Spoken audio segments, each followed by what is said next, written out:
Welcome to the Marketing Share podcast. I'm Alec, and with me is Barb. How you doing today, Barb? Hey, I'm rocking. We are good today. The topic for today is CRM systems. It's kind of the basic building block of being a marketer. Got to have marketing automation and got to have your CRM system. Yeah. We've got Jason Kramer today, and he's the CEO of Cultivize, and he helps both B2B and B2C companies and agencies. So he's got a little white label product as well, with CRM choices, CRM implementation, and really even right sizing your CRM to your business processes, which I think is a different take on how you do this. Right. Yep. And I think this is a really great conversation because first of all, it's the first time I think we've talked to kind of a pure CRM expert, but also like whether you are already in a marketing department or you're starting it up and you're getting your first CRM system in place, like you have an opportunity there to especially if you're starting it up, you have an opportunity to try to get it right from the beginning. So much easier if you can do that. So I think he's going to have some great advice. I'm eager to talk to him and ask him some specific questions around that, but also on the other end, which is now you're inheriting a system. How do you maintain it? How do you keep it, fresh? How do you use it and optimize it? So it's going to be a good conversation, I think. Yeah, love it. Let's get started. Okay.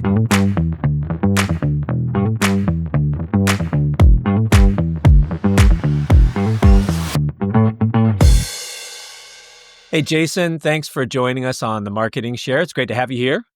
Thanks, Alec. Happy to be here, and Barb as well. Yeah. I'm excited. Hey, today we have Jason Kramer, who's the CEO of Cultivize. And I'm excited about this topic because this is all deep dive into CRM, backend systems, and how we all make this machine work. And I know Jason has a lot to talk to us about that. So, Jason, just walk us through your background a little bit and how you got started and how you became CEO of Cultivize. Yeah. So I'm not going to say I'm the only CRM guy that's got a marketing background, but I'm one of a small group, I think. uh, and that's because my background started in graphic design. So I was a graphic designer. I worked for agencies in Manhattan, did that for a little while, and then opened up a boutique before there were even boutique and virtual agencies back in 2002. So I had that business for 16 years. We did, web development, marketing, all these things. And then I morphed into email marketing. And then at the tail end, before I sold that business, we were getting involved in marketing automation. So that's when, the HubSpots of the world were really kind of like popping up, and product called SharpSpring and other tools that were helping combine both CRM aspects, sales activities, and then the marketing activities into one platform, which I thought was really exciting. And so the reason I started Cultivize was, to me, it kept on sort of making me, I want to say like upset, maybe is the right word, but that companies would spend so much money on marketing, going to trade shows, doing Google ads, Facebook, whatever you name it, right? Even like networking events, right? For smaller businesses, and they wouldn't really know what was working, right? They would see that leads would come in, but they couldn't connect that data back to the sales team. And then it's like that, you guys have been marketing long enough to know it's like that, constant dialogue fighting between marketing and sales. No, you're giving us bad leads. No, you're not doing a good job closing the leads. And so when you don't have that data connected, sometimes it is a blame game, and you're really never able to really enhance your ability to really make that marketing lead gen effort really shine. And so Cultivize is all about helping companies connect the dots between the marketing and sales activities, and essentially making the sales process more efficient by having one central system or maybe a couple of systems together to be able to do that. That's really interesting. And Jason, that your background also, I got to say, is probably unique. I don't think I've ever met a person that's gone from graphic design to CRM. So yeah, I know. It's cool. That's the ultimate left brain and right brain. Right. I know. And I never really thought about it, but I always kind of had that. Even in the graphic design world, I was always running my business, even today with the software we have. I mean, we have like a project management system, easily a company of like 50, 100 people could probably use. Yeah. But I'm a systems oriented person. So I always, even back in the day using spreadsheets, tried to systemize as much as possible because I knew that was the efficient way to do things. Yeah. So it's sort of like subconscious progression. No, I was headed that way. I just didn't know it yet. That's really cool. I mean, your background screams graphic design because you got a lot of art back there. So you need Yeah, to like put something in your background that's like I don't know, a data something or whatever. right. All right, so Alec, what does yours say back there? I know my background says I'm a sea of blue. I'm blue ocean. That's I'm my calm. background. You're very You're calm. blue That's what I ocean. get. I like Yeah, that. calm. Calm. Yeah, there you go. Yeah. Um, anyways, so that's pretty cool. So okay, give us an example then. What's a typical type of engagement for your type of agency? Because you really specialize, right? You have a niche. Yeah. Tell us a little bit about some common engagements that you would do.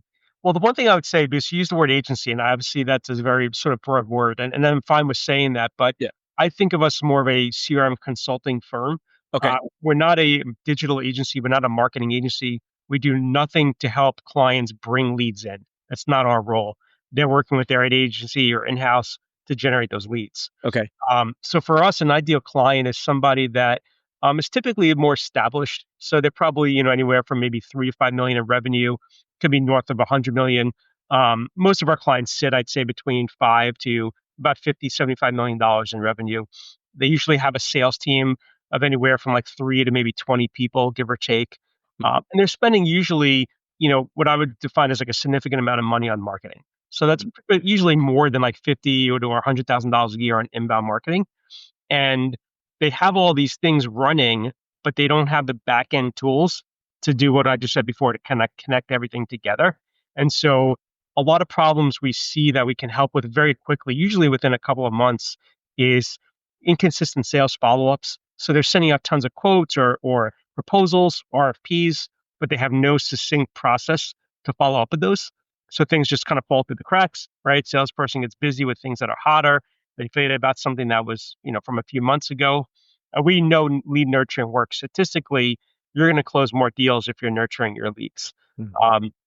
Another thing we also see is that there's like inconsistent methods a sales team is using within an organization. So, John and Erica are doing great. They got their spreadsheet guy, they got their own system. But meanwhile, like Mary and, David are struggling because they're new to the company and they're not getting access to the same tools and to the same resources, right? They're just saying, hey, you're a salesperson. You know how to sell. This is what we do. Go sell it. And we know that you can't build a house with like a hammer and 2 nails, right? You need the right tools and resources to do your job. And so those are the types of clients we love working with that understand investing in their team is going to make a difference. Mhm. And they also recognize that they have these gaps, either between marketing and sales or within their sales process. That's amazing. It sounds like since you're a consultancy, it sounds like you're almost business operations processes, right? I mean, it's like if they've already got a system in place, but you're right, some salespeople are using their own spreadsheet. That's why they're effective, and some guys not using it, right? Right. It's really about aligning on the team's processes. What does a response look like? What does every step of that journey look like from a sales and marketing? Yeah. And it's really, I always find it interesting, even in some of these larger, companies, even a smaller company, it really doesn't matter as much. But the first thing I do in a conversation is I say, okay, well, tell me about your process. The phone rings today, ring, ring, hey, I'd love to, get some more information, or an email comes in, a web form comes in. What happens first? Right. Describe that to me. Who handles that? What's the second thing that happens? What's the third thing? And we start finding all the holes, either that they have a process, but they're not really doing things consistently, or they have no process at all. They're like, oh, well, if I'm on the road, I'll get back to them when I get back to the office. And I'm like, well, you've already lost the deal because they probably just called a competitor who's getting back to them within 15 minutes of that form submission, you know? Yeah. And so it's almost, I feel like it's a sort of presentation to like a first grade classroom. And I don't say that in a demeaning way, but I really try to like look at it as like, what's the simplest way to explain how your organization runs today, you Hmm. know? Hmm. Yeah. And then that's where we start finding all these holes that we could potentially come and help, Yeah. fix. Jason, I do you?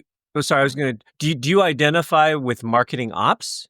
Does that name work for Yeah. you?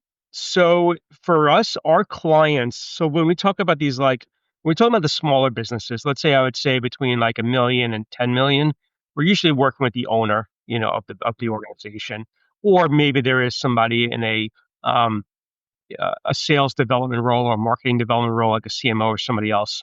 that's bringing us in because they recognize the problem. Mhm. In the larger organizations, we're almost never talking to the owner, right, of the company. It's usually the head of marketing Yep. is recognizing the problem because ultimately marketing's responsible if there's no growth in the company, even though it's a sales team's role. A lot of times, if there's no CRO, like a chief revenue officer, the weight falls on the marketing team, as we know, right, Barb, Yeah. and out. So I think it's the marketing for sure that sometimes recognizes the need for a solution more so than a sales team Yeah. in some Yeah, cases. well, I would say that your marketing person is in charge of the mechanism to advance from interest to some sort of conversion, right? Your Yeah. sales team is working on those deals for sure, but it is our job to, I think, kind of direct the operation, if you will. So that makes sense why you're brought in there. This speaks to a lot of the things I've seen before, which is everybody's enamored with how many tools you could put into your marketing organization, right? And tools themselves may be fabulous, but they don't they don't take the job of owning that process that you just mentioned, right? From what happens at this point, unless you help it do that, right? So do you right size tools for clients as well? Because some people have like a bajillion that one person in the organization knows how to use, right? Well, I always say like, and then it's kind of like, sort of maybe my personal brand tagline, but software doesn't solve any problems. People solve the problems. And so I think there's a few issues with that. Yes, we do help to answer your question, Barb. We do help identify what technology and software is going to be best suited. We've also seen where you have, you know, like two CRMs connected to the website. And you're like, well, why do you have that? Because they don't realize like the two softwares can do similar things. And so it's not uncommon when we look at a company and we start analyzing all the tools they do use and say, okay, well, what do you do with this tool? How often are you logging in? And sometimes they're paying hundreds of thousands of dollars a month or tens of thousands of dollars for stuff they don't even use, you know? And I think that happens because for two reasons. One, it's an ego thing, right? So like your friend that's the CFO at another company loves HubSpot or loves Salesforce, whatever, and you're like they can't stop talking about it. So you're like, oh, if it works for them, it'll work for me. And then you go get locked into a $50,000-$100,000 a year contract, and you realize this is way more than we need, or this is too complicated, and you're buying based on emotions, not based on practicality. I think the other object or the shiny object issue is that there's so much software out there these days and you're just inundated everywhere and they make it seem so simple. And sometimes your point, Barb, there is really good software out there that can solve specific things, but it may not necessarily be a fit for you. So Mhm. just because it's cool, right? Like it's easy to go down the trap. Be like, oh, I'm going to do the free trial, And I think that leads to one other really valuable point is I can't tell you how many people I've spoken to, and we do a lot of work with HubSpot, so I'm not knocking it all. Yeah, It's a great yeah. platform, but it's expensive. But people sign up for the free trial of something like a HubSpot, which only really gives you like 10% of what the system could do, if that. So you're really not experiencing the free trial, of the capability, but they don't plan on the cost if they want to upgrade. So, you're like, oh, we want to do all these things with HubSpot. I'm like, oh, it's great. That's going to be probably like $2,500 a month. And they're like, what? And they're like, how do we go from 0 to 2,500? I'm like, well, when you did the free trial, the pricing's there. We can help negotiate pricing and get it down. But the point is that people don't think about what is my expense going to be if I decide to go from the free trial to actually buying this software. And so they spend a lot of time noodle around with the free trial only to realize they can't even afford to buy it.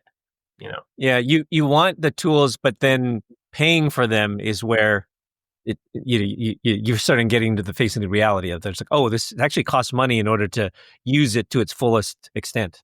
Yeah. Yeah, And then sometimes you have to bring someone in like me or a right. specialist for that tool to actually help you understand how to use it. Yeah, yeah. Because some of them are not very intuitive. All right. Now, so when you're working with companies and you're advising them, do you have a general structure or a recommendation or maybe a starting point for like, okay, if you're this size company, Hmm. then you're generally these are the kind of the core things that you need. And then as you get to this next size, whatever that is, right? Yeah. here's where you start needing to do these. I don't know if it's that simple, but can you maybe give us a little bit of a straw man on that?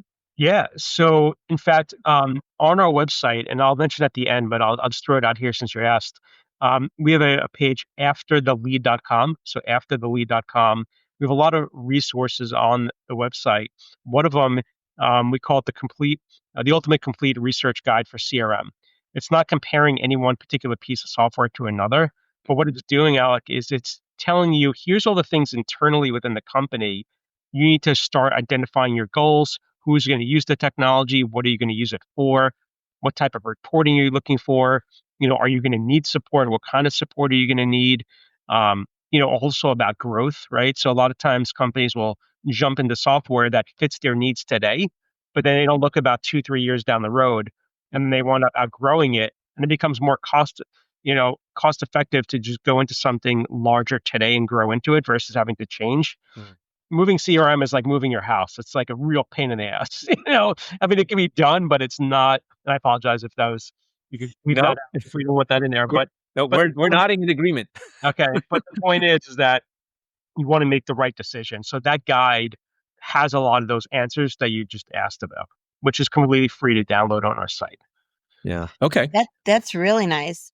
Um, I've stood up a new CRM system, in the last little gig I was in, and it is tough. And I bring in an expert all the time, right? Because and even though like a HubSpot or but whatever has Mhm. a great, they have a great training program. It's really not walking you through exactly the way that you need to be walked through if you're really standing up a whole new program and training Salesforce and the whole thing. That's my reality check. Yeah. What do you think about that? How long does it take to stand up? Because I saw on your website you stand up a new CRM pretty quickly.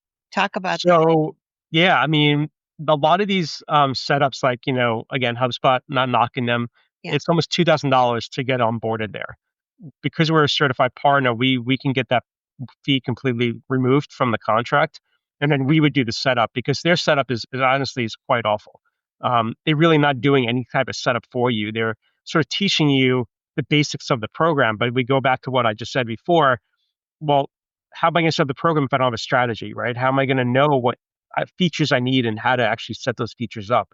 So a lot of these organizations that have like the setup charge or the free setup, and mind you, the ones that are less expensive, like Zoho, which is like there's some like free stuff, their support is terrible because like their product is so low cost that they don't really have good support to be able to maintain that product. And so you have to kind of anticipate like, okay, like what am I going to be able to get for those resources? But yes, we do our setup pretty quickly, generally 6 weeks to 8 weeks. We have a company fully set up, fully trained, all their data's in there, it's integrated to the website. Um, Email templates and sequences are built. And the reason we can do that so quickly, because we've done it a lot, right? Hundreds of clients we've helped do this, but because we also dive in very quickly to these conversations we was talking about earlier is tell us about the business, about the specific sales process, about the marketing activities. And we craft the system to fit how their business operates versus trying to put, a square peg in a round hole. So by doing that and having flushed out, believe me, we've made tons of mistakes over the years, right? Like learning like what is the best way to get this information from a client? What is the best way to do the training? And so it's been an evolution, but I can tell you for the last few years, like we've been just, you know, on point, being able to do this efficiently. The only really, I would say, just for people listening that are thinking about this, the only time it doesn't work that efficiently is when a company is not as prepared and organized internally. If they're really not sure about like who's going to be the sales manager, who's going to be the champion, if you will, that within the company that's going to make sure everybody's going to be using the CRM and holding people accountable and other factors. And they're like, oh, like we really don't know what about our marketing is. Like we sort of just, we have all these different people doing things. So if like things are loosey goosey within the company, it makes our job really difficult, to pull it all together. So I think what you're saying there is role clarity. You have to have a bit of role clarity. Is that fair? I would say absolutely. And I would say I do a pretty good job in our initial like 1 to 2 conversations we would have with a prospective client. If I see those red flags, Mhm. we sometimes won't even take them on as a client because it's not going to benefit us or them to start, a relationship if we can't really help them, very quickly. So I might say to them, well, here's some things you need to fix in your organization. I might recommend, oh, here's someone that could help bring in like a sales trainer to train their sales team to be more consistent and have better sales techniques. Or I might say, here's a new marketing agency. Clearly your agency doesn't know what they're doing from what you're telling me. Just start, bring them in and then help them, they can develop a plan for you. And then as we started, fixing all these things, then we could come back into the picture to Okay. kind of bring this to, fruition. So if you don't mind, because you went here, I was about to ask, and you just naturally went here. Let me ask you a little bit more on that. If you're so, let's say you're a new marketing leader and you've never done CRM before, right? Your first Mhm. time, it's like, okay, I'm leading the marketing team, but crap, I got to put in a CRM system. What else do you, what else would you tell that marketing leader in terms of like, here are the things that you kind of have to have answers for, right? You just said role clarity. I'm summarizing Yeah. that, my words, not yours, but you said role clarity is one. What else would you tell that person in order to like, here's what else you need to know in order to be ready to put a CRM in place? Well, there's a few things. So, I mean, one is you have to be technically sufficient enough to know how are you going to track all of your inbound marketing. So things like as simple as like UTM structure for your links, which is essentially just a fancy way of saying there's information in the URL, right, that you link to, right, for those that maybe aren't as tech savvy, that is giving us information. Say this person came from a LinkedIn paid ad, this person came from here, came from there. Um, that would be, I think, is really important. Like, so it's like not just coming up with like creative part of the marketing idea, but coming up with like the technical part of it. Mhm. I think a lot of times, and I'm no expert at AdWords at all, but I think a lot of people are struggling with like certain tools because they're so complicated.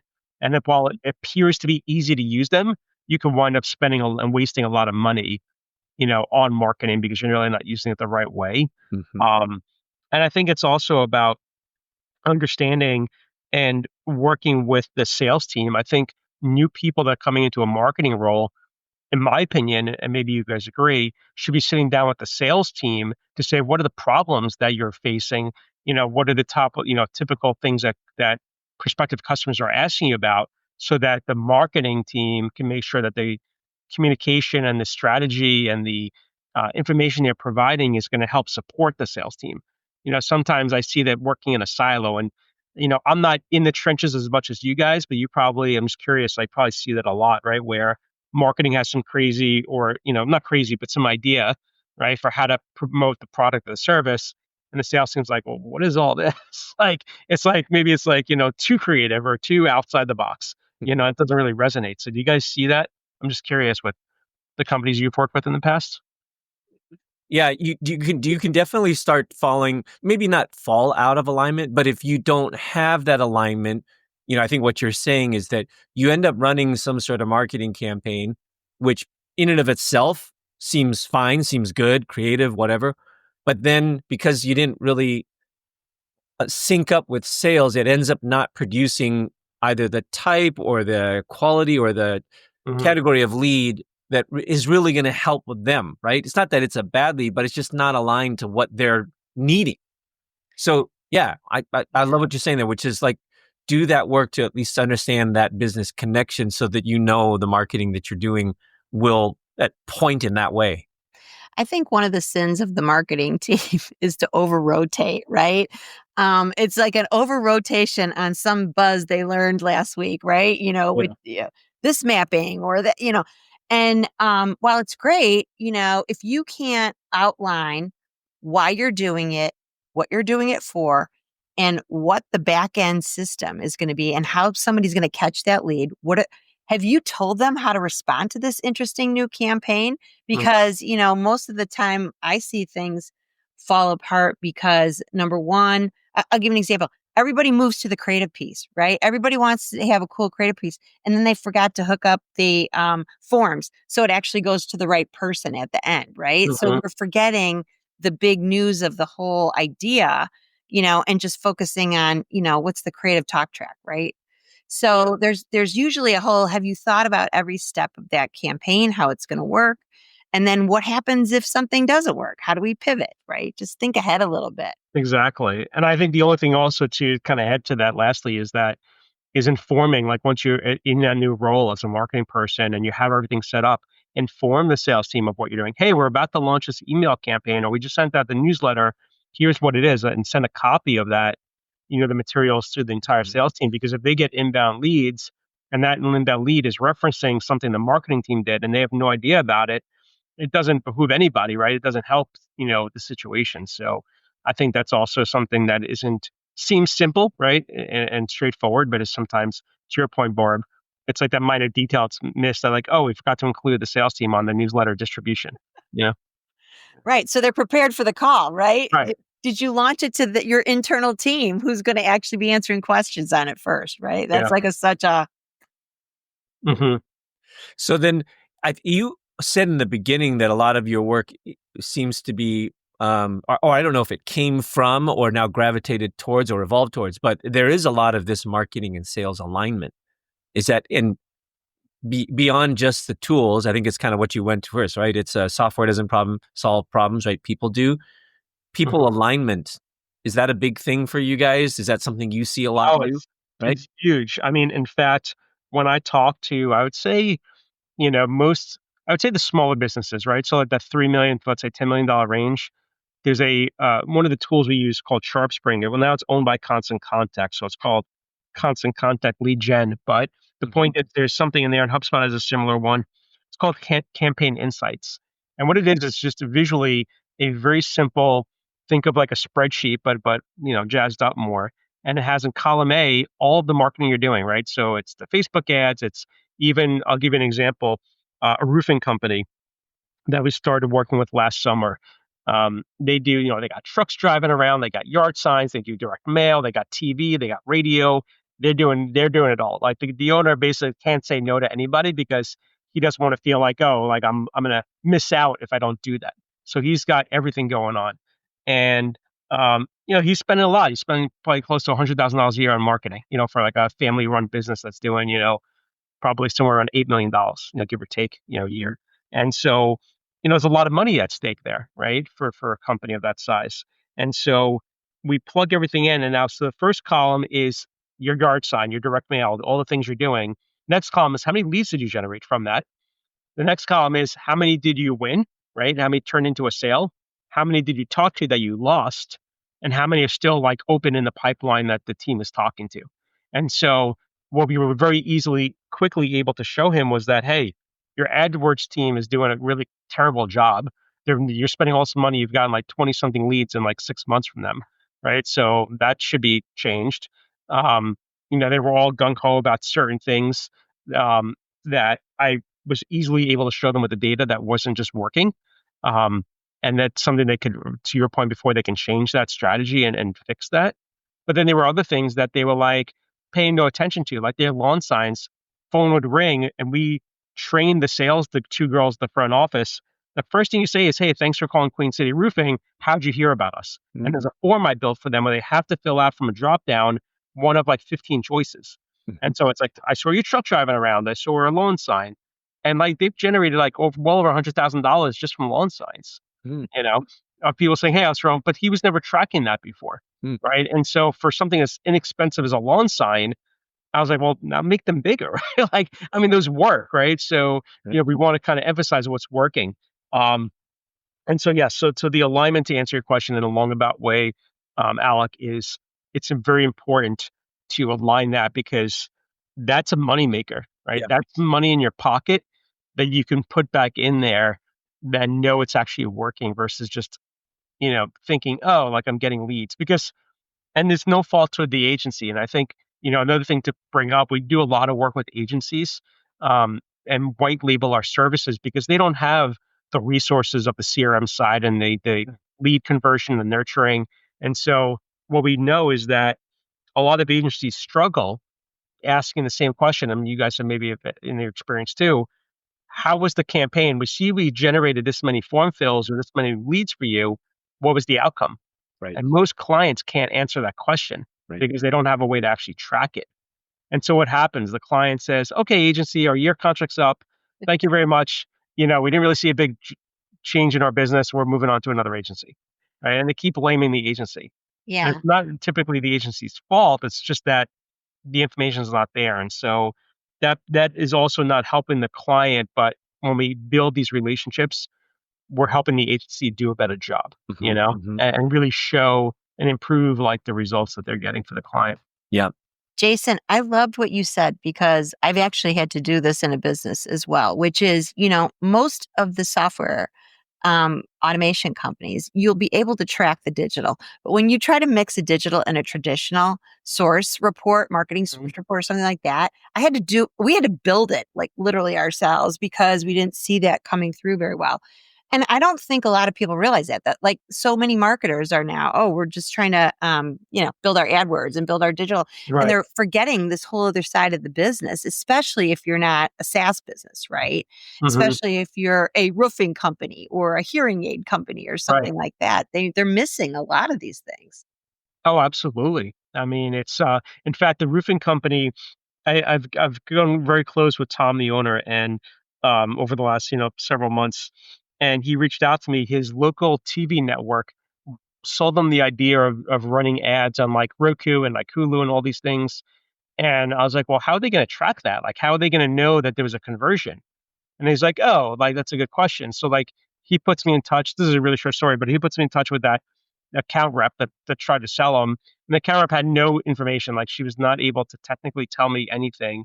And what I succumbed to was that they were just selling him impressions. They're like, "We guarantee 20,000 impressions, 10,000 impressions." I was like, "Who cares about impressions? Like you don't even know if it's the right person." And like Hmm. then you're relying on them having to remember your name and then go to your website. Like it's not like Yeah.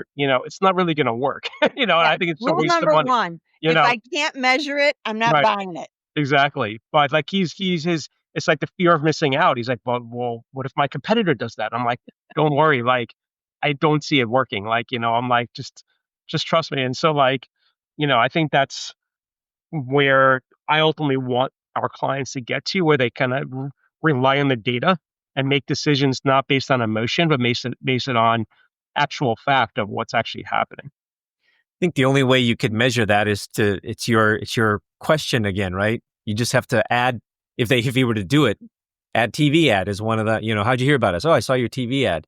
Mhm. But it might be a lot of money to wait and see if that works. So Yeah, it's a tough call. it is. I mean, but one thing we've learned over the years of testing a lot of different ideas, QR codes, as much as I know they were really popular, obviously, like after the pandemic, like there's Hmm. no physical menus, like everything was a QR code, and like maybe they've died off a little bit in certain circumstances, but I still think they're really a great tracking mechanism.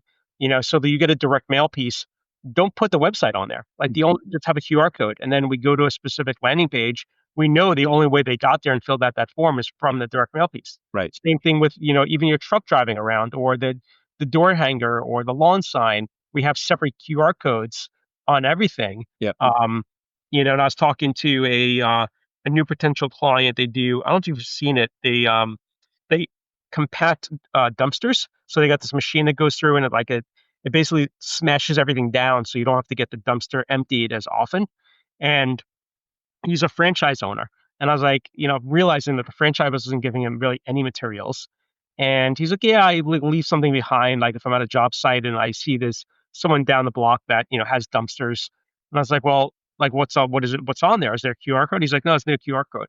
I'm like, he's like, but that's a good idea. I'm like, I know. It's like, because it's more quicker, right? People to do that, people that type in a website address or do something, and then you actually know that they came to you from that piece. Yeah. It's like, so low tech, so inexpensive to generate a QR code. It's like it doesn't even cost anything actually. Yeah. Right? It's free basically. So yeah. So there's lots of different tracking mechanisms. But you're right, Barb. I mean, a lot of people aren't thinking about those non-digital, mechanisms Right, for right. So sure. you're able to give some clarity and visibility to some of those clients. I love that.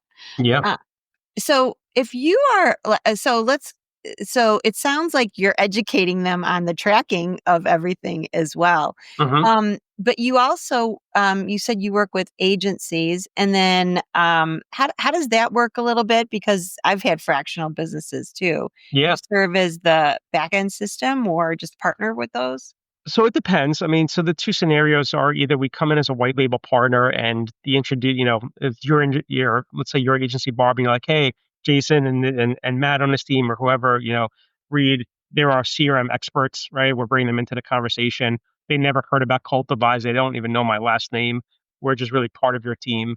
And then we do all the work, right? So we do all the discovery conversations, we do the implementation, recommendation, we'll do the training, all under the agency. We build the agency, right? So like the client doesn't even know that sort of we exist as a company.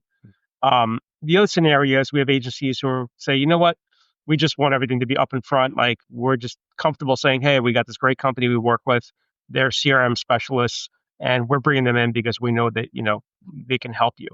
Um, and so, yeah, so it's pretty simple process. Now the cool thing is that in either scenario, because we want to really build and strengthen the relationships with the agencies and help their clients, we have a rev share model with the agencies.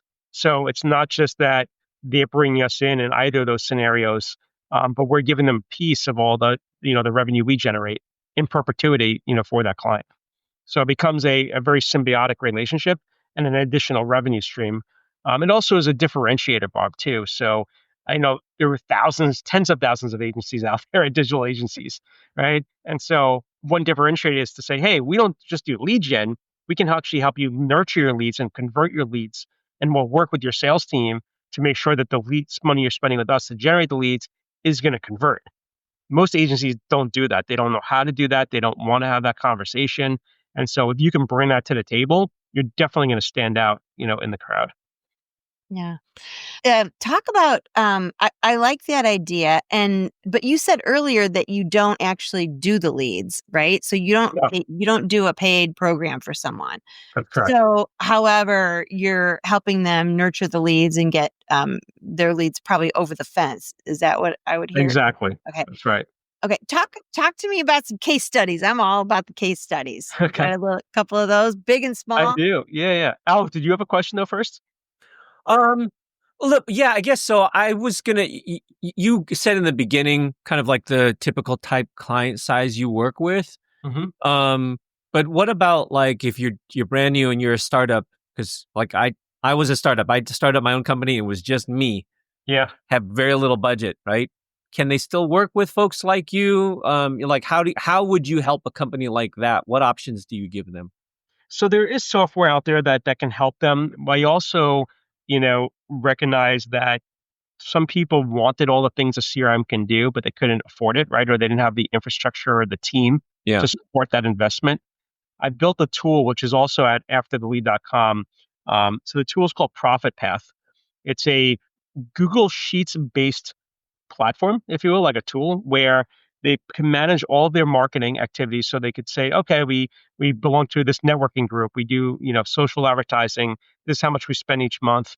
And then what it does is it allows them to put in, because they're a small business, what they're hoping to earn in terms of top line revenue for the year. And so based on that, you guys are experts, right? But maybe the other listeners, don't know. Most companies will spend 2 to 10% of top line revenue on marketing.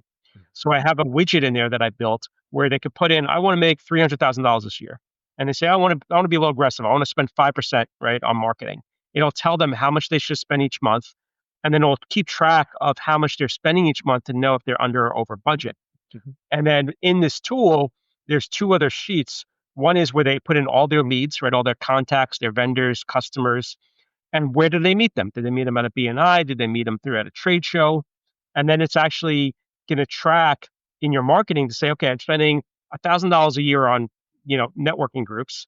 I've gotten 8 leads from here, right? This is how much it's cost me per lead, right? To go, right? So they can actually see some like high level numbers to make heads and tails if it's worth it. Um, and so then there's a whole sales piece I have in there too. Just, and there's a demo on there too. There's a video that we have that kind of takes you through the platform, Alec. But to answer your question, it's a tool that can help them track their leads, their marketing, and their sales because we have a whole pipeline Hmm. dashboard in there that I built. And it's friendly, right? Because people are familiar with Google Sheets. So you don't need, it's literally a 5-minute setup, right? You could jump in and use it right away. No background in technology needed. And the great part is that it's no monthly fee, no annual fee. So it's under $200. Mhm. You just pay a one-time fee, you get access to this great tool that took us several months to build. Mhm. And then in addition to that, people think I'm crazy, but we have monthly roundtable like group coaching sessions for all the people that have bought this tool. Oh, So cool. every month, not only will you be able to ask me questions and get insight, but you help all these other business owners, Mhm. that are part of the community that are using the tool, running a business, and they could all kind of help each other, with ideas, right? Of like, okay, like this is what I'm trying to do, this is what I'm trying to solve. So it's um it's a perfect fit. And the only reason I built it, Alec, is because I felt bad after so many years saying, sorry, I can't help you. You're too Yeah. small, So I'm like, there's got to be a way I can help them. And Yeah. so that's why I built this tool to help them share my knowledge and knowing what is needed in a tool and make it affordable. I love it. I mean, because you know your market, you created something simple to meet that need, and then on top of that, you're kind of trying to build a community around that. So it's like a double win. That's great. Yeah, Thank you for sharing that. absolutely. All right. So case studies. So I'll share two. So the going back to that roofing client, one of the things that I talked about early on was a very common issue with most companies, which is what we call pipeline leakage, right? Meaning that you're putting out proposals, you're talking to people, to leads, and then you get busy or you don't have a process to follow up with them. Mhm. And so you lose touch.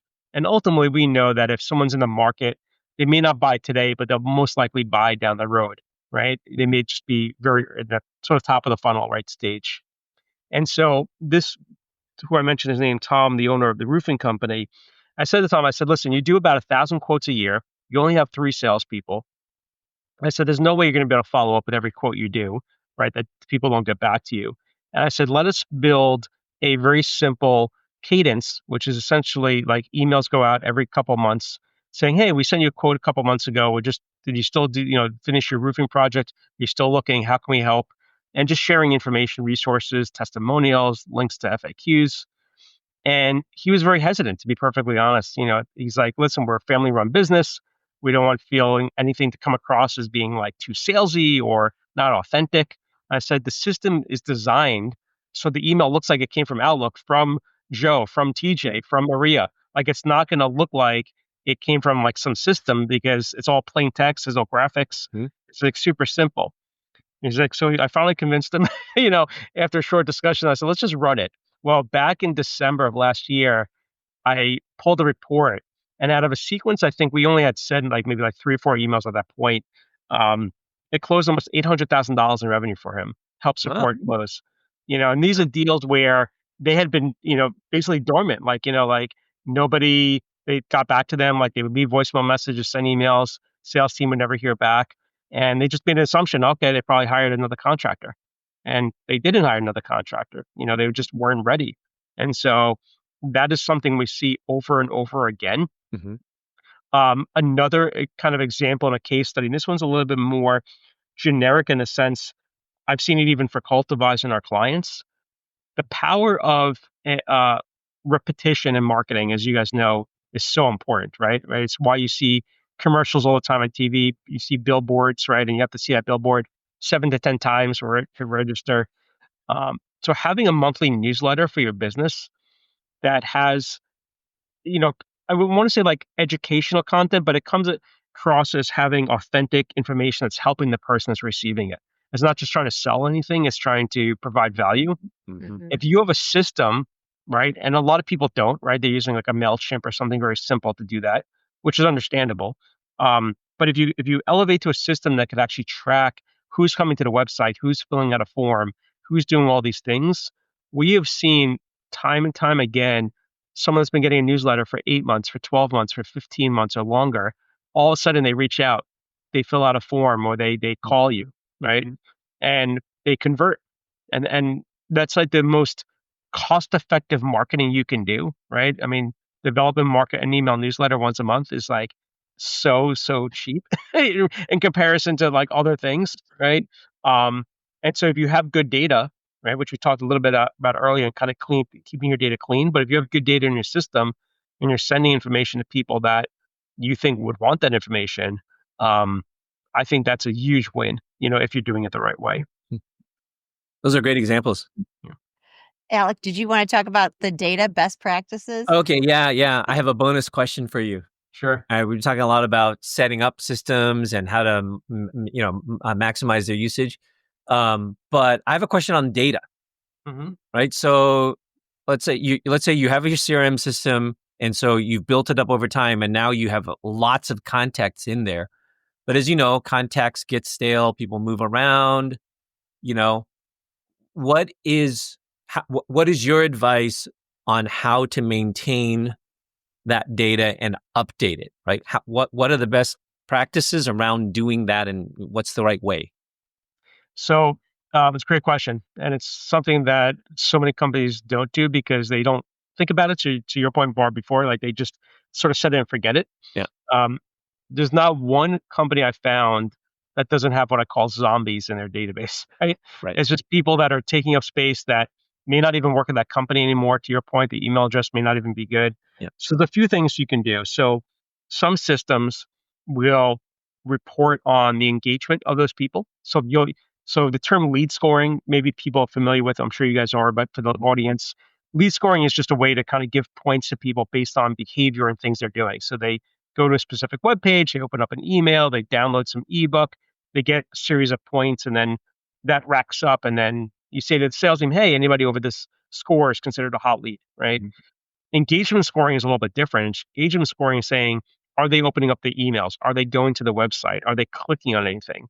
And if they're not doing those things, then their engagement score goes down. And Mhm. so if you have a system that measures that, you could very easily find all the people that are not engaged Mhm. and then say, okay, well, what are we going to do with these people? We can send out what we call a re-engagement campaign. Hey, you've been in our system. We notice you haven't been really active. Are you still interested in hearing from us? Is this still the right email address? Or are you still working at this company? And give them the options to update that information or just, be removed right from your system. Mhm. Uh, there's also a lot of software out there that does what we call email hygiene cleaning. So what that process is taking your list and running it through this scrubber essentially, and it's checking a few things. It's checking to see, does the email box still exist? Has it been moved over into what we call a spam trap, which is basically the email was retired but never closed down. So now people are using it to identify the spammers out there, which is bad, right? So you want to make sure that you don't have those types of emails in your list. Um, it also checks back to see how active is that inbox. So there's technology that can actually say, like, is anybody actually even opening up any emails that's getting emails to this inbox? Are they active? Are they not active? And why would you want to bring somebody into your database or put on your newsletter list that hasn't opened an email from anybody in over a year? They're probably not going to open up your email either, right? Mhm. So, um, so that's something that is really important. I always recommend clients, depending upon lots of factors, but at a minimum on a quarterly or every 6 months to clean your data. Certainly, once a year at the bare minimum, because as you mentioned before, Alec, people change jobs, people, do different things. So, you know, um, the other thing too that people can do is most systems, even if you're using like a constant contact or a MailChimp, something simple, you can pull a list and say, how many people in my database have an AOL address or a Yahoo address or a Gmail address? And if you're a B2B company, you're probably not working with people that have those types of domains. You could easily say, okay, we're just going to get rid of all these people that have these emails. We don't know where they came from, but they're probably not the type of client we want, right? Or the contact record we want. Um, and those are just some of the ways that we would define as, the best practices to clean up a list. But it is important. The other thing too, and the huge benefit that I didn't mention, most of these systems are priced based on how many contacts you have in the system. Right. If you have 50,000 contacts and you haven't cleaned anything in over a year, it could be 10,000 contacts you can just delete, Right. right? And then now your pricing goes down. Right. So it could actually be saving you money as well. Yeah. I told Alec I had an opportunity once where we came in and like 50% of the database was undeliverable. And we're like, oh my gosh, when's the last time we did a cleaning? Hmm. It was like, what do you mean? When do we do that? Well, the other thing too, which is also really important to note, is that from a technical perspective, if you have a lot of bad emails in your database and you are Yeah. sending out email campaigns or a monthly newsletter, if you have a high unsubscribe rate or bounce rate, Right. that's going to negatively affect your domain name. Right. And a lot of these systems out there, especially the really low cost ones, they're not going to tell you that your domain is in jeopardy of being blacklisted or anything else. So you could really be doing a lot of harm, for your company's domain if you're not keeping your data clean and also monitoring the health of your own domain name. I Yeah. love it. I love it. Hey, last question, Sure. I guess. I've kept you a whole hour. Um, so I know that you know how valuable podcasting is. Have you done a lead gen idea on business like B2B or professional services for podcasting? Have I done have I done like my own like idea for Yeah. doing a podcast? Well, I'll say this, yes. The simple answer is yes. For a few years ago, I was running up my own podcast.